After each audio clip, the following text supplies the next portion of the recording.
going to be leaving a message for you to help you get settled in on your new job and what to expect. I'm actually finishing up my night shift this week, and I'll be switching over to the day shift. So I guess you applied at the right time. You don't have any idea how much trouble these past few weeks has been for the company. Ever since those 5 kids went missing around here the other week, we don't know whatever happened to them. We're currently under an investigation. The parents are suspecting us for some reason, and I don't know why, as we do have a policy that clearly says Fredbear Entertainment is not responsible for damage to property or person. Upon discovery of damage or if death has occurred, a missing persons report will be filed within 90 days or as soon as property and premises have been thoroughly cleaned and bleached and the carpet have been replaced and all that other stuff. Okay, I'm going on too much about the current state and policies. Let's get back on track. Anyways, as you probably know already, you'll be monitoring the building from 12 a.m. to 6 a.m. to ensure the safety of all property and equipment, as well as keeping an eye on the animatronic characters. What I mean by that is, for some reason, the characters tend to roam freely after hours.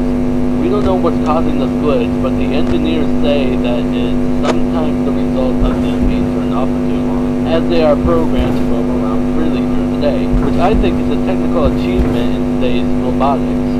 Anyways, make sure that they don't get too close to your office, because if they see you, they might mistake you for an endoskeleton without its costume on, and will try to stuff you into one. Now you're probably asking, how could be stuffed into a costume be bad?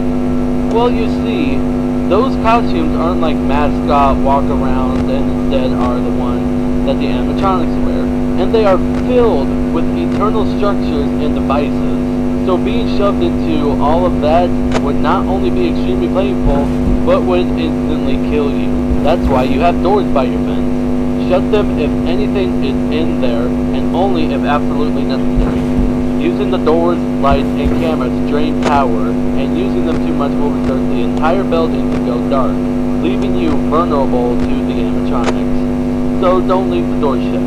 If an animatronic does somehow end up in your office, I have a small trick for that, which is hiding under the desk. This will fool them into thinking that you're not in the office and will eventually leave. But be quick about it. You may only have a few seconds to react.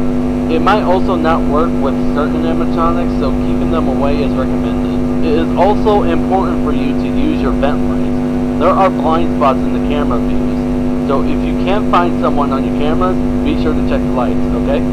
Okay, that should be everything now. And before I go, I am required to greet you with the company's label. Welcome to Freddy Fazbear's Pizza, a magical place for kids and grown-ups alike, where fantasy and fun come to life. Good night, good luck, and I'll chat with you tomorrow.